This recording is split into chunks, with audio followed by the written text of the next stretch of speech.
You might already know that you make about 30 to 35,000 decisions every single day. Every single person, every single one of us. Now, that could be higher if you have a professional job where your job is to make decisions. So, today I am going to address decision fatigue. And decision fatigue is basically whenever you have so many decisions to make, so many conundrums, so many instances, and the volume is higher than your bandwidth. And when that happens, we don't make decisions because we're outnumbered. So that's what I'm going to talk about to you today, all about decision fatigue and some ways to overcome it. Hi, I am Urban Magic Hopkins, and I make videos and training topics on mindful mechanics. And so that's what I want to bring to you today. So, the way that you can overcome decision fatigue, the number one way to overcome decision fatigue is maximizing on the power of life goes on.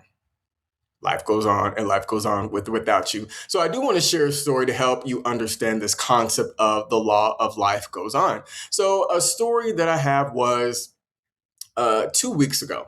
I had a friend that was spiraling out of control because of work. Things were really stressful, and he held on to a lot of things. Some feedback his manager gave him, some really cruel things that customers said to him. He held on to that, and he started spiraling because it just became too much for him.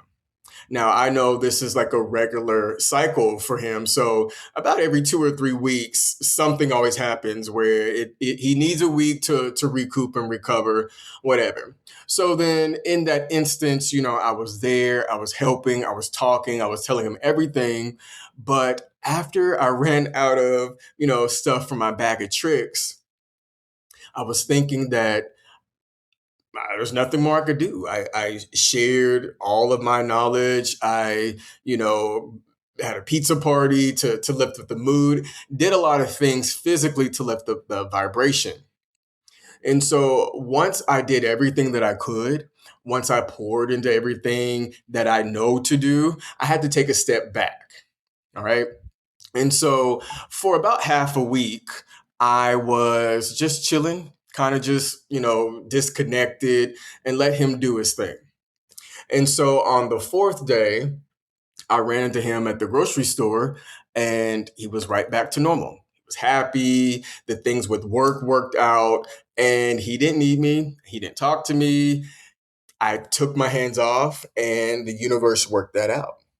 Now, on the other side of things, there was also an employee relations case that I was working on. It was like a dispute between two people.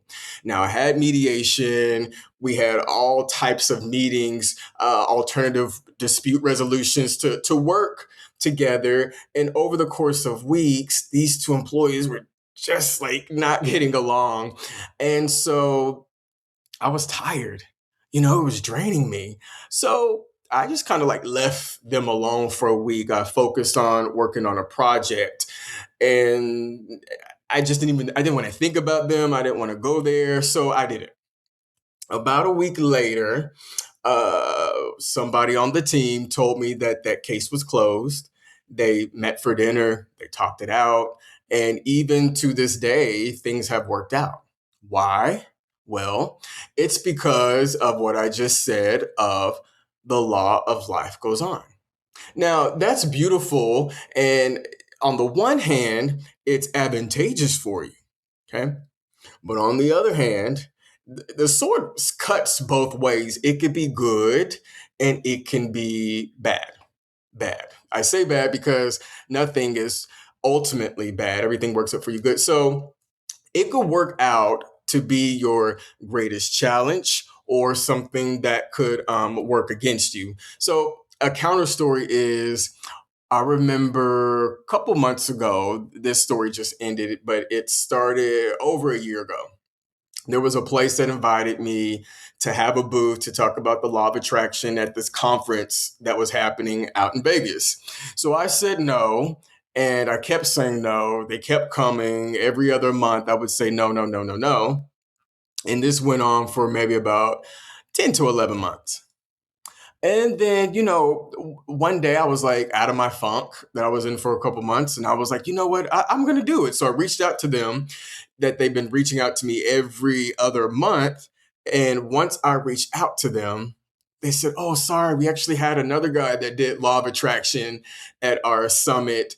And I was like, wow. You see that? That is a good example of life goes on. So if you want to maximize on life, if you want to get on the train and not miss any opportunities, then this is what you do. So if you don't decide, life will decide for you. Now, like I said, that's good, can be good or it can be bad. So I gave you some good examples of whenever I just took my hands off of it and life took care of some of those work instances and one of my friends. And I also shared with you that I kind of took my hands off of an opportunity and I missed it. So if you don't want life to make the choice for you, if you don't want life to make the decisions for you, if you want a little bit more control, then you're going to have to make decisions in the present moment. Okay. Because people, when they think about the future, they get stressed. They don't know what to do. They don't know where to go. They don't know what to say. Think about in this moment what you're currently holding. Okay. Now, when it came to, for an example, when it came down to my two disputing employees, I felt okay with taking my hands off of that situation and letting life handle it. Why? Well, it wasn't really pertaining to me specifically, and it did not require, at least in my mind, a specific answer or specific result. So in those instances, I let life take care of it. Okay. Now, for the opportunity for me to have the booth teaching the law of attraction at this big summit conference, now that is something that, I led up to life. And ultimately, I had a hand by not even responding or taking that opportunity. Life had this wonderful opportunity and it gave it to someone else. Now, for the law of life goes on, if I would have reached back out and maybe made a decision of, let's check back in a couple months, a couple weeks, or just say yes, then the opportunity that life brought to me, because life chose me for that moment, I could have maximized on it. What is most important for you to understand is the things that you need to manage, the things that you want a specific outcome, take it into yourself and make those decisions. Now, most decisions are things that life can take care of. And anything that life can take care of, like a dispute between people, really anything with people, you apply for a job and you're not sure, let life take care of it. So the next time you have decision fatigue, I want you to think about what are some things that I need to manage and what are some things that I would not mind life managing for me. And whenever you do that in trust, it always works out. So once you realize that and make it a good thing, and more things in life will work out for you. Looking forward to talking to you soon. Have a wonderful day and happy manifesting. Bye bye.